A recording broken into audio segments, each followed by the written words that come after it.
feeble, slurring, and confused. That is what Vice President Kamala Harris's campaign is calling Donald Trump. The Kamala Harris campaign just posted the following video on across their social media platforms saying, "Take a look at Donald Trump. He is slurring and confused."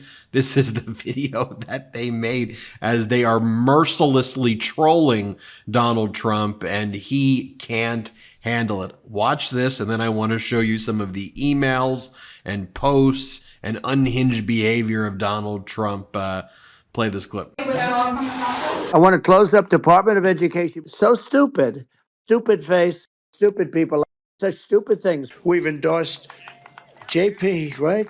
JD Mandel since this whole scam started. Think of it. A new branch of the United States military, United States Armed Forces, called Air Force. I never talked about that. Of them were assigned to go get waitresses and caddies. We appreciate it very much, Tim Apple.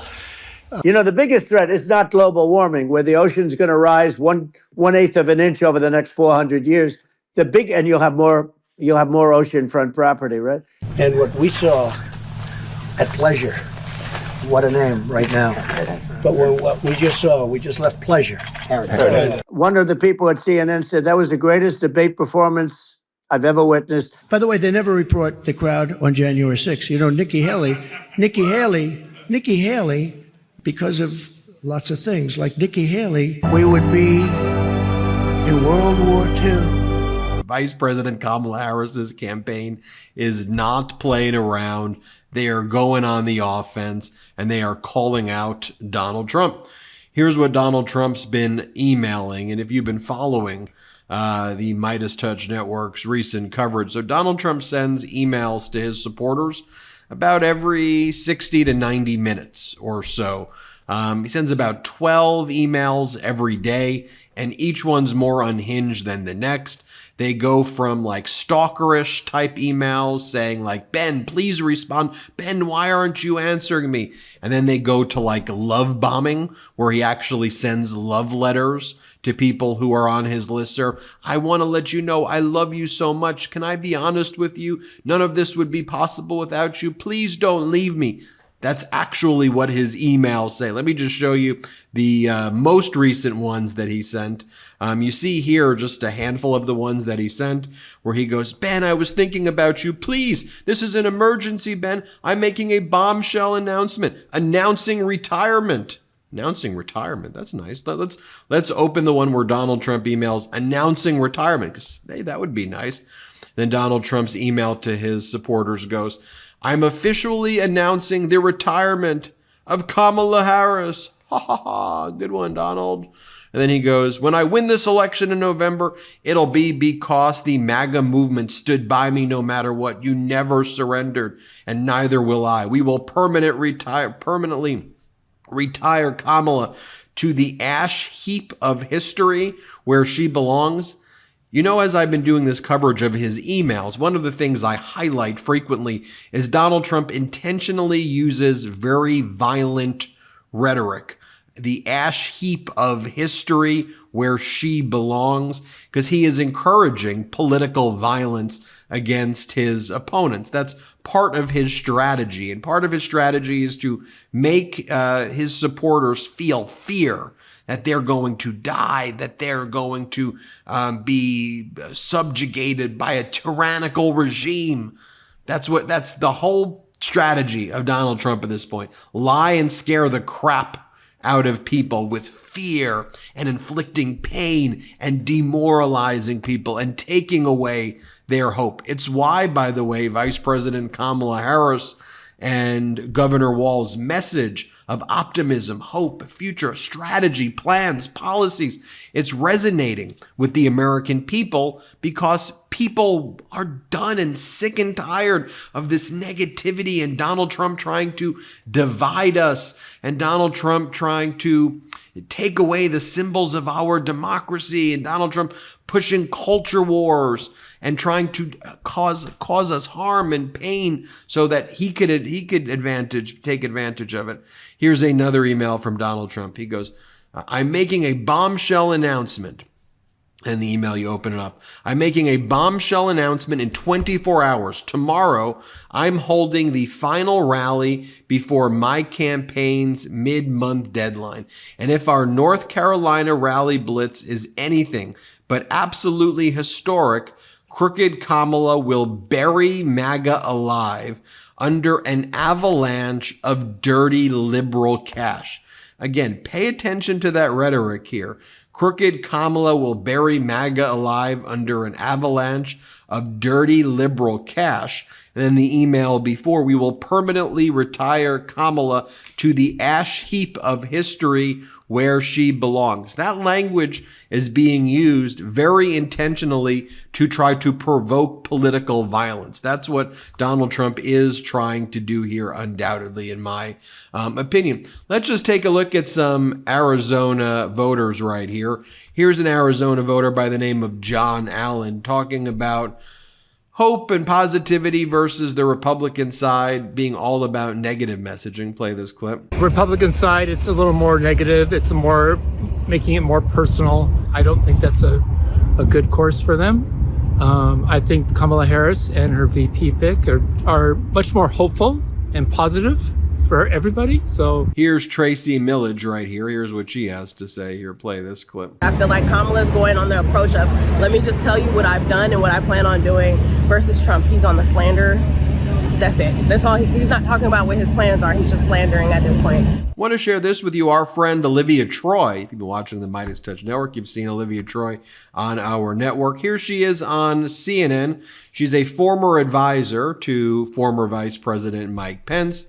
And here she's talking about a broad coalition of Republicans coming together for Kamala Harris. Let's play that clip. I think that's the point of this coalition. I think on the conversation tonight that we'll be doing in the Zoom rally with Republicans for Harris, you'll have people that were part of that coalition, that were Republicans for Nikki Haley. Look, those cheers in that crowd when the mayor said that about John McCain, that tells me that there is a broad coalition there, right? Because that is who we identify when we're moderate conservatives. We want leaders like that. And I think Donald Trump is the antithesis to that. And so I think, I think there is opportunity here to reach those moderate voters. I think it'll happen. And I always remind people, look, to the women out there, to the other spouses out there, your MAGA spouse doesn't need to know what you're doing in that voting booth, right? Yeah. So your vote is private. It's personal. I know that people are scared about, what will my friends and family think, or they'll judge me, or my neighbors will judge me if I'm voting for a Democrat because I'm a die-in-the-wool Republican. That's fair. But at the end of the day, vote your conscience, your integrity, and vote for a better future for the Republican Party. And by the way, as Donald Trump is pushing this negativity, I wanted to turn to a quick update from one of our favorite shows, Felt the Nation, on recent comments Donald Trump made about the economy. Let's play the clip. It seems it's time for Debate Gate. Let's welcome research expert Will Raglin. Wait, is this allowed? Has he been drug tested? He could be taking human supplements. Will, thank you for joining us. Thank you, Kendra. Okay, Mr. Ragland. I'll just ask directly. Trump is saying that the economy would be better under him. So I assume when Trump was president, the economy was amazing, yeah? If you were a billionaire, it was amazing. If you were a multinational corporation, it was also amazing. He padded the pockets of the wealthy and big corporations with massive tax cuts. He made a lot of promises to the middle class and workers, including working to save auto jobs in Lordstown, Ohio. But he often broke those promises with all those jobs leaving places like Lordstown and all those GM plants closing. He promised infrastructure every week. It's going to be infrastructure week. Biden delivered on those promises. The Biden administration has been able to bring back a lot of those auto plant jobs, including in Lordstown with the Ultium battery factory, and preventing a plant closure in Belvedere, Illinois, which doubled the amount of jobs that were there originally. If Trump got back in office, I think we can expect more tax cuts and breaks for the wealthy and big corporations and crumbs for the rest of us.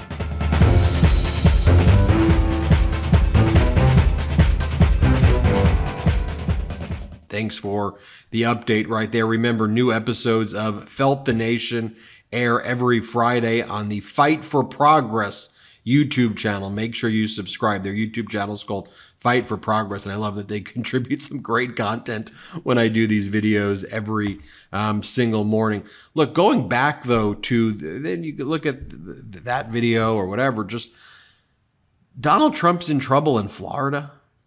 Donald Trump's in trouble in Ohio. Donald Trump's in trouble in North Carolina right now. You know, the recent poll I saw in Florida has Vice President Kamala Harris surging within the margin of error right now in the head-to-head race against Donald Trump, and with legalization of marijuana on the ballot there, with women's reproductive rights on the ballot right there. Don't sleep on Florida. Don't sleep on Ohio. Don't sleep on North Carolina. I think people are getting wise to Donald Trump's hustle. People don't like that these MAGA Republicans don't mind their own damn business. That's why we created the shirts at store.MeidasTouch.com. Mind your own business. It's what Governor Walz and Vice President Kamala Harris repeat frequently. Stay away from our families. Get out. We don't need these MAGAs here doing that. Getting and trying to attack our families. Let me show you this. This was Governor Walz speaking yesterday. He was in Los Angeles speaking before one of the largest unions in the country. Here, play this clip. When it comes to these so-called right-to-work laws that deprive us of the right to be able to form unions, fund what we need, Trump has said he supports right to work 100%. I saw our friend Sean Fain at the UAW had a name for that. He called him a scab, just to be clear. That's not name calling, it's an observation and fact, just to be clear. So, you know, you can tell a lot about people in their personal lives. He spent a decade stiffing service workers from dishwashers, waiters, and carpenters on his own properties to enrich himself. As president, he cut overtime benefits for millions of workers, and he opposed any effort to raise the minimum wage. That's all you need to know. You don't have to ask twice. We know who they are. Here's another clip of Governor Walz right here. Let's play this clip. State in the union. I keep saying this. I know you know it, but I think it keeps us focused. We all understand it in here. You've heard me say this. I know I'm preaching to the choir a little bit today, but the choir needs to sing. The choir needs to sing. And just so you know who's not in the choir, Donald Trump and J.D. Vance, they see the world very differently than we do.